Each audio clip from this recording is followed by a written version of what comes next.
মসুরের ডাল দিয়ে লাউ রান্না। আমরা প্রথমে ডাল, আধা বাটি ডাল ধুয়ে আমরা দিয়ে দিচ্ছি পানিতে, বলক উঠে যাচ্ছে। আমরা এর মধ্যে দিয়ে দিব কিছু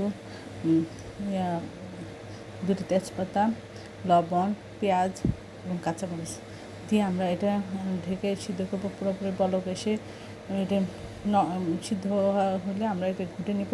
তারপরে এর মধ্যে দিয়ে দেবো কেটে রাখা লাউ, তারপরে দিয়ে দেবো আধা চামচ হলুদ গুঁড়া, আধা চামচ ধনিয়া গুঁড়া, আধা চামচ জিরা গুঁড়া এবং 2-3 চামচ রসুন ছেঁচা দিয়ে আমরা কিছুক্ষণ কষাবো। সব কিছু হালকা একটু কষানো হয়ে গেলে আমরা এর মধ্যে দিয়ে দিব গরম পানি পরিমাণ মতো। তারপরে জাল হবে, সব কিছু লাউটা সিদ্ধ হয়ে যাবে।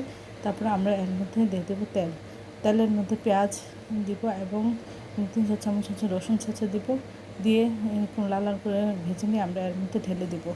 অসম্ভব মজা হয় এই রেসিপিটা। আশা করি আপনার বাসায় একবার হলেও ট্রাই করবেন।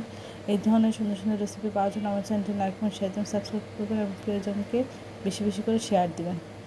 এই রেসিপিটা ট্রাই করলে বুঝতে পারবেন যে কতটা মজা হয়। আমার চ্যানেলে সব রকম রান্নার রেসিপি রয়েছে। আসসালামু আলাইকুম। আজকে দেখাচ্ছি ডিম দিয়ে লাউর খোসা ভাজি। আমরা প্রথমে তেলের মধ্যে পেঁয়াজ, কাঁচামরিচ দিয়ে একটু ভেজে আধা চামচ আদা বাটা, আধা চামচ রসুন বাটা দিয়েছি, দিয়ে আলু এবং লাউর খোসা কুচি করে রেখেছি সেটা দিলাম।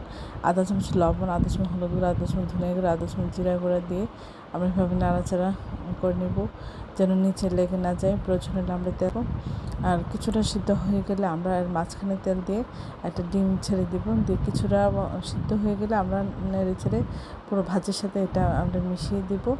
এইভাবে ভাজিটা করলে অসম্ভব মজা হয়। আর এটা ভাত রুটির সাথে খেতে খুবই সুস্বাদু লাগে। আশা করি এই রেসিপিটা এইভাবে একবার হলেও ট্রাই করবেন, তাহলে বুঝতে পারবেন এটা কতটা টেস্টি হয়। সবাই আমার চ্যানেলটি লাইক করুন, শেয়ার দেবেন, সাবস্ক্রাইব করবেন এবং প্রিয়জনকে বেশি বেশি করে শেয়ার দেবেন। আমার চ্যানেলে সব রকমের রান্নার রেসিপি রয়েছে, আশা করি দেখবেন। আর এই মজার রেসিপিটা একবার হলেও ট্রাই করে প্রিয়জনকে নিয়ে খাবেন। আশা করি সবার খুব ভালো।